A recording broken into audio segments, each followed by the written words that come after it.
Hello everyone, welcome back to our channel. Last lecture के अंदर अपन ने डिस्कस किया था मांग की परिभाषा, उसके बाद अपन ने डिस्कस किया मांग की लोच, इन सब के बारे में अपन ने जाना। मांग की लोच के बाद अपन ने कौन सी मांग की लोच देखी थी? पूर्णतया लोचदार मांग। आज हम देखने वाले हैं पूर्णतया बेलोचदार मांग। ये पूर्णतया लोचदार मांग की जस्ट अपोजिट है। क्या है? जस्ट अपोजिट है। तो सबसे पहले बात करते हैं पूर्णतया बेलोचदार मांग होती क्या है। देखो नाम से पता चल रहा है पूर्णतया बेलोचदार मांग मतलब कि ऐसी मांग जिसके ऊपर मूल्य का कोई प्रभाव नहीं पड़ने वाला है। शॉर्ट में समझाऊं तो यहां पर अगर आप इसको डिनोट करना चाहते हैं तो elasticity of price is equal to क्या होगी? जीरो होगी। मैंने आपको पहले भी बताया था कि जब भी मांग की लोच की बात कहे, जब भी बात हो कि इलास्टिसिटी ऑफ डिमांड, तो यहां पर आप इलास्टिसिटी ऑफ किसकी मानोगे? प्राइस की मानोगे। किसकी मानोगे? कि जो मांग की लोच है वो मांग की मूल्य लोच से यहां पर समझाया जाएगा। दिमाग में क्या रखना है कि जब भी मांग की लोच की बात हो रही है तो आप कौन सी लोच समझोगे? मांग की मूल्य लोच। ये ध्यान रखना। अब यहां पर ये होती क्या है इसको समझते हैं। यहां कीमत में परिवर्तन का मांग के ऊपर कोई प्रभाव नहीं पड़ता है। खाली ये लाइन लिखी हुई, इसको खाली ऐसे ही नहीं कि खाली देखिए, अपन को बहुत ध्यान समझना है। यहां कीमत में परिवर्तन का मांग के ऊपर कोई प्रभाव नहीं पड़ता है। एक एग्जांपल देखते हैं। माना कि यहां प्राइस और ये क्वांटिटी, प्राइस थी कितनी? 10 रुपए, फिर कितनी हो गई? 12 रुपए, फिर कितनी हो गई? 8 रुपए।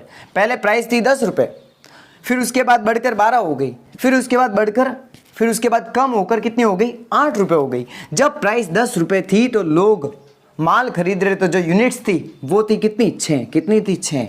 लेकिन जैसे ही प्राइस बढ़ गई तो लोग क्या करने लगे पता है? 6। अभी भी 6 ही खरीद रहे। कितने खरीद रहे? 6।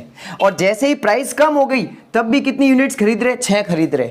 अगर आप गौर करोगे तो यहां पर प्राइस में, तो यहां पर जो प्राइस है वो तो क्या हो रही है? घट रही है, और प्राइस बढ़ भी रही है।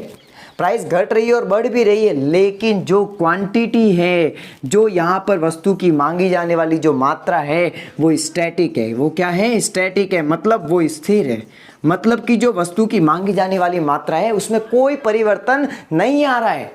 तो इसे बोलते हैं पूर्णतया बेलोचदार मांग। क्या बोलते हैं? पूर्णतया बेलोचदार मांग। और इसको डिनोट करते हैं elasticity of price is equal to 0, या फिर आप बोल सकते हो elasticity of demand is equal to 0, क्योंकि यहां पर वस्तु की जो कीमत है उसका वस्तु के मात्रा के ऊपर कोई प्रभाव नहीं पड़ रहा है। इसको अब हम एक मांग वक्र के द्वारा समझते हैं। तो ध्यान से समझना कि इसका मांग वक्र बनता कैसे है उसको देखते हैं। तो बेटा सबसे पहले देखो अपन ने क्या किया, यहां पर ये हो गई यहां पर प्राइस वाली लाइन, फिर यहाँ पर हो गया एक्स एक्सिस, ये कौन सा एक्सिस हो? ये हो गया ओरिजिन, यहाँ पर हो गया वाई एक्सिस। ठीक है। अब यहाँ पर क्या होती है? प्राइस। अपन पहले डिमांड वाले चैप्टर में पढ़ चुके हैं। अगर आपने वो लेसन नहीं देखे हैं तो इस वीडियो के बाद आप उस लेसन को पहले जरूर देखना। पहले उन लेसन को आप देखोगे तो आपको ये ज़्यादा अच्छे से समझ में आएगा।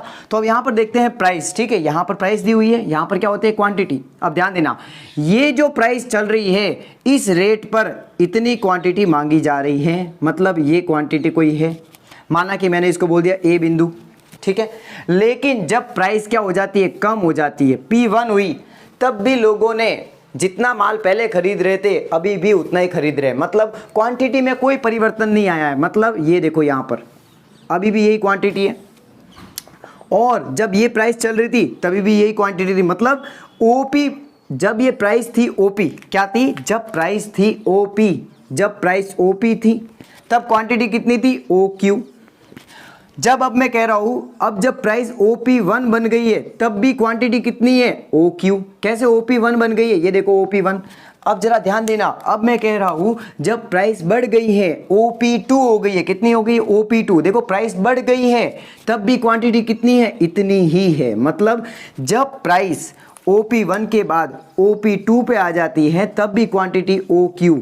मतलब प्राइस बढ़ रही है लेकिन क्वांटिटी में कोई फर्क नहीं आ रहा है। आप ये भी कह सकते हो कि यहां पर जो मांग वक्र बन रहा है वो कौन से अक्ष के समानांतर बन रहा है? डियर, ये बन रहा है वाई अक्ष के समानांतर। कौन से अक्ष के समानांतर? वाई अक्ष के समानांतर। ये देखिए यहां पर ये जो डिमांड का जो मांग वक्र है ये इसके समानांतर बन रहा है। पूर्णतया लोचदार मांग में क्या हो रहा था? पूर्णतया लोचदार मांग में ये स्थिति थी। वहां पर जो मांग वक्र बन रहा था वो एक्स अक्ष के समानांतर बन रहा था, और ये जस्ट उसकी क्या है? अपोजिट है। यहां पर किसके अक्ष के समानांतर बन रहा है? यहां पर वाई अक्ष के समानांतर बन रहा है। तो अब आपको आई होप ये समझ में आया होगा कि पूर्णतया बेलोचदार मांग क्या होती है। अगर आपको इसमें कोई भी डाउट है तो आप मुझे कमेंट में बताना, आपके डाउट का सॉल्यूशन किया जाएगा। और अगर आपको ये लेक्चर पसंद आया है तो ज़रूर लाइक करें और अपने सभी फ्रेंड के साथ ज़रूर शेयर करें। मैं RBSC के लिए और भी बहुत सारे वीडियोज़ लाने वाला हूँ, तो इसी तरीके से आप चैनल को प्यार दें और आगे से आगे इन वीडियोज़ को शेयर करें। तो अब हम मिलेंगे नेक्स्ट लेक्चर में, तब तक के लिए पढ़ते रहिए, स्वस्थ रहिए, मस्त रहिए। Thanks for watching. जय हिंद, वंदे मातरम।